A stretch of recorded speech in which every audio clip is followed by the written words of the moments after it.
तो आप कहते हैं गद्दी का प्रभाव होता है? गद्दी का तो बहुत प्रभाव होता है। आप धाम पर आइए, वहां तो किसी का कुछ कहा भी नहीं जाता, बात भी नहीं की जाती। वहां फोन हेलो, हमारे बच्चे वहां हेलो करते हैं, हाँ भाई नाम लिख लो। अब हमने नाम लिखना भी बंद कर दिया और बोल दिया आप आइए, 4-5 दिन का समय लेकर आइए, आपसे कोई 1 रुपये मांगने वाला नहीं। हम किसी भी व्यक्ति से 1 रुपये नहीं लेते। हाँ, एक चीज और है, अगर आप सेम डे मिलना चाहते हैं, अगर आप हमसे पर्सनल मिलना चाहते हैं, अगर आप कहेंगे कि नहीं साहब हमें आपका आधा घंटा चाहिए, हमें किसी के साथ नहीं चाहिए, आप अकेले मिलेंगे, विदाउट कैमरे के मिलेंगे, क्योंकि आश्रम में कैमरे रखे रहते हैं और कुछ भी बातें उसमें आ सकती हैं। ईलू की आ जाए, स्त्री की आ जाए, लव की आ जाए, अफेयर किया जाए, तो वो मेरी गलती नहीं है। आपकी लड़ाई हो जाए, कोर्ट तलाक हो जाए, तो मेरी कोई गारंटी नहीं है। इसलिए सावधान होकर के आए, उतना ही पूछें जितनी जरूरत है, ज्यादा एक्स्ट्रा ना पूछे, क्योंकि हमारा चैन पेन चल गया तो घर के बवाल हो जाएंगे। अच्छा। बहुत सारे हो चुके, बहुत सारे केस हो चुके, बहुत सारी लड़ाइयां हो चुकी। क्या? अच्छा, वो पोल खोलोगे? एक व्यक्ति आया। हाँ। वो बोला साहब मैं बहुत परेशान हूँ, घर में लड़ाई रहती है। उसके पिताजी आए, बोले भूत आता है इस पे। हमने लिखा मंत्र शक्ति छोड़ी, उस पर भूत कोई खेला नहीं। जब भूत नहीं खेला, मंत्र शक्ति तो अपना काम करती है। हम उसको बुलाए, हमने कहा तेरे पे भूत नहीं है। बोले नहीं मेरे पे भूत है, और यूं और त्यों और फलाना। मेरे वीडियो बहुत सारे डले हैं, असली भूतों के डले और नकली भूतों के, कि साहब मेरे पे भूत आता है। तो मैंने कहा ठीक बैठ यहाँ, हमने मंत्र पढ़ा, अब आ जाए तो दिखाएं। हमने पहले ही पर्चे पे लिख लिया कि आपको अब आज भूत नहीं आएगा। क्यों नहीं आएगा? क्योंकि आप पे भूत है ही नहीं, आप नाटक की करते हैं। हमने बताया आपका 3 स्त्रियों के साथ, अपनी स्त्रियों को छोड़ करके 3 स्त्रियों के साथ आपका अफेयर चल रहा है। स्त्री का नाम फलाना फलाना फलाना है। अब उस स्त्री को उस पर शक भी था, उसकी पत्नी को शक भी था, और वहीं लड़ाई होने लगी। दरबार तो हमारा चल ही रहा था, वहां एक दूसरे में लात घूसा चलने लग गए जो है, और बोले गुरुजी आपने अच्छा बताया। तो आप तो घर तोड़वा देंगे लोगों का। नहीं, हम तो घर बनवा रहे हैं। हम तो कह रहे हैं, हम प्रार्थना कर रहे हैं कि ऐसे लोग उतना ही पूछें जितनी जरूरत है। महाराज जी, फिर भूत वाला चक्कर आ गया। अब असली और नकली भूत ये क्या है? हाँ, असली नकली भूत देखिए ऐसा है कि असली नकली भूत उससे पूछिए जो 25-30 सालों से परेशान है, जिसे दवा नहीं लग रही।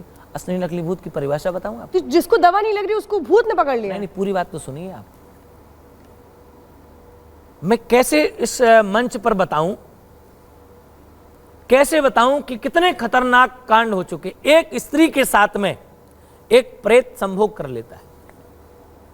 कितनी गहरी बात आपको मैं बता रहा हूं, और वो स्त्री आकर के बता रही है। और तो और छोड़िए, उसके नाखून मिलते हैं। अवस्था 60 साल। हाँ जी, अवस्था 60 साल। अब ये तो देखिए, यही तो विज्ञान है और यही ज्ञान है। विज्ञान यहीं आकर के फेल हो जाता है। क्या विज्ञान को पहले से विमान पता था? अगर पुष्पक विमान राम जी ना बैठते तो विज्ञान विमान नहीं बना सकता था। विज्ञान भी अगर निर्धारित है तो वो शास्त्रों पर निर्धारित है। शास्त्र से विज्ञान बनता है, ना कि विज्ञान से शास्त्र बनता है। वैज्ञानिक युग है, अच्छी बात है। विज्ञान अपना प्रमाण देता है, ज्ञान अपना प्रमाण देता है, शास्त्र अपना प्रमाण देता है। भगवान इतनी सारी गोपियों के बीच रहे, फिर भी नव योगेश्वर कहलाए। तो विज्ञान परख सकता है, विज्ञान परख सकता है कि 5 वर्ष की अवस्था में, और भगवान श्री कृष्ण ने 21 किलोमीटर के श्री गोवर्धन नाथ को इस उंगली पर धारण कर लिया। क्या विज्ञान इस पर क्या काम करेगा? विज्ञान कुछ कह सकता है इस पर? और नहीं, अगर वो कहे कि नहीं नहीं ऐसा नहीं होता, तो आइए गोवर्धन देखिए, वही गोवर्धन विराजमान है, 7 कोस में गोवर्धन विराजमान है। उसकी आज परिक्रमा लगती है जिसे भगवान श्री कृष्ण ने धारण किया था। तो भगवान के सामने विज्ञान फेल है। अगर विज्ञान इतना ज्यादा जानता, ये तो भूत पिशाच को कैसे आप प्रूव कर देंगे कि विज्ञान के आगे फेल है? ये कैसे है? ऐसे व्यक्ति आया और वो 25-30 सालों से परेशान है कि उसके नाखून बन जाते हैं ऑटोमेटिकली। अभी विज्ञान प्रूफ करेगी नाखून कैसे बनते हैं। आपने प्रूफ किया? हमने प्रूफ किया। कैसे? उसे बताया, ऐसे मंत्र पढ़ा और मंत्र पढ़ा, और उसका एक मंत्र है, आप उसकी चौकी लगा दीजिए। जो व्यक्ति को भूत परेशान कर रहा है उसकी चौकी लगा दीजिए, वो बिल्कुल सेफ रहेगा। उस दिन उसको कुछ नहीं होगा। और जैसे ही आप चौकी हटा देंगे, दूसरे दिन उसके साथ जो घटनाएं घट रही थी वह फिर घटने लग जाएंगी। दूसरी आइडेंटिटी, जिसको भूत प्रेत वास्तविक है, वो भूत प्रेत 1 व्यक्ति से, 2 व्यक्ति से, 3 व्यक्ति से, 4 व्यक्ति से पकड़ा नहीं जाएगा। तो महाराज जी, ये तो पिक्चरों में दिखाते हैं, ये तो रियल है। ये महाराज जी तो फिर अंधविश्वास वाली बात है। रियल है। अंधविश्वास क्यों है? देखिए, जिसके साथ हुआ नहीं उसके लिए अंधविश्वास है, और जिसके घर में हो रहा है उससे पूछिए कि ये विश्वास है। ये होता कैसे है? अब ये तो वो जाने कि कैसे होता है, ये मैं नहीं जानता। जिस विषय में मैं जानता नहीं उस विषय में मैं कूदता नहीं। मुझे तो पता है अगर इसमें भूत है तो मैं आइडेंटिटी कर लूंगा। महाराज जी फिर देखिए, आप ये कह रहे हैं आप आइडेंटिफाई कर लेते हैं, लेकिन होता कैसे अगर आप ये नहीं बताएंगे? मतलब मर्ज हुआ कैसे? आप तो दवा बता रहे हैं भाई, क्या किया जाए अगर आप यकीन मत मैं यकीन नहीं करती जैसे बातों पर, बहुत सारे लोग नहीं यकीन करते कि भूत होते हैं। ठीक है, आप बता रहे हैं, आपका अपना अनुभव है, लेकिन इस अंधविश्वास को हम नहीं बढ़ाते। मैं ये जानना चाह रही हूँ कि भाई ये होता कैसे? आप लोगों को कैसे कहेंगे कि नहीं ऐसा हुआ तुम्हारे साथ, ऐसा इसलिए हो गया? वो पर्चे में आता है। जैसे किसी के पिताजी खत्म हो गए, अकाल मृत्यु हो गई उनकी, और बेटे को कई बार उनकी अनुभूति होती है, शरीर में सवारी होती है, और अनुभूति हम पूछते हैं कौन है, कि बताता है मैं राजकुमार नाम का व्यक्ति हूँ और मैं फलानी जगह मारा गया, मुझे ऐसे मारा गया था, मेरी तृप्ति नहीं हुई, मुझे फलानी जगह ले जाइए। अब आप बताइए कि आपकी घटना हुई, कोई व्यक्ति मर गया, ये तो मुझे भी नहीं पता, और पर्चे में लिखा रहता है कि आपके राजकुमार नाम के पिताजी ऐसे घटना से मारे गए, वो अतृप्त हैं, आपके शरीर में आते हैं और ये कहते हैं मुझे तिलांजलि दो, मुझे स्थान दो, और मुझे ये काम करा के दो, मेरी ये धारणाएं अधूरी हैं।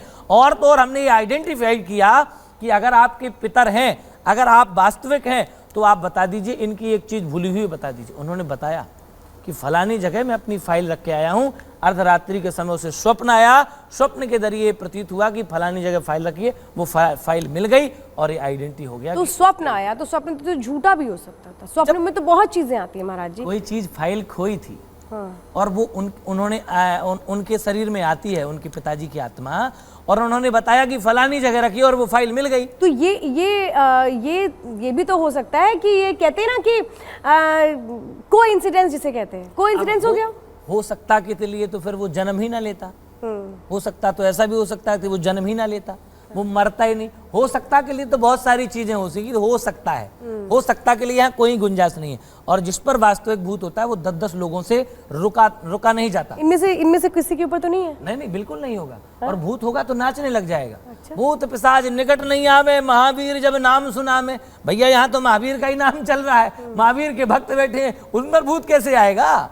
और हमारे यहाँ जो जिन पर होता है, नाम लेते ही वो खेलने लग जाते हैं और भाग जाते हैं, शरीर छोड़ करके भाग जाते हैं। बहुत सारे अवध सरकार। महाराज जी एक बात मैं जानना चाहती हूँ, हमारे भारत में ये होता है, विदेशों में तो नहीं देखने को मिलता? नहीं होता साहब, कितने प्रूफ बता दूं, कितने अंग्रेज हैं, आइए मेरे दरबार में। वहाँ तो ऐसे कोई नहीं। आप आइए, लंदन से बहुत सारे लोग आए मेरे पास जिनको भूत बाधा थी। बिल्कुल गोरी चमड़ी वाले, गोरी चमड़ी तो मैंने नहीं कर दी उनकी, गोरी चमड़ी वाले आए और मंत्र पढ़ा और वो मटकने लग गए, और उनकी जेब में जो वो क्या रहते हैं, वो विदेशी पैसा रहते हैं, जो हमने डॉलर की निकाल, इतने पैसे तेरी जेब में रखा है, ये नंबर का रखा है, और खुशेड़ दे हमारी दरवाजे पे आज भी खुशे रखें।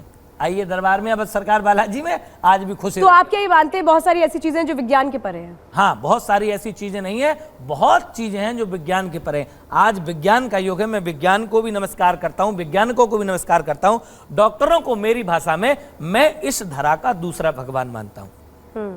कि अगर डॉक्टर ना होते तो हमारी ये जो मानव व्यवस्था है वो बड़ी बिगड़ जाती। कोविड में क्या होता है हम सबका? क्या होता? कोविड जैसा समय आया तो क्या हो गया? डॉक्टरों को सलाम है, लेकिन ऐसे धूर्त डॉक्टरों को भी धिक्कार है जो करोड़ों अरबों रुपए लेकर के और मरीज को कह देते मर जाओ जाओ। ऐसे लोगों को भी धिक्कार है। ऐसे लोगों के लिए भी बहुत बहुत साधुवाद है, जिनकी भभूत मात्र से लोगों का काम हो जाता है। उनको मैं प्रणाम करता हूं और धारणा देता हूं कि आप कुछ भी नहीं लेते और समाज का कल्याण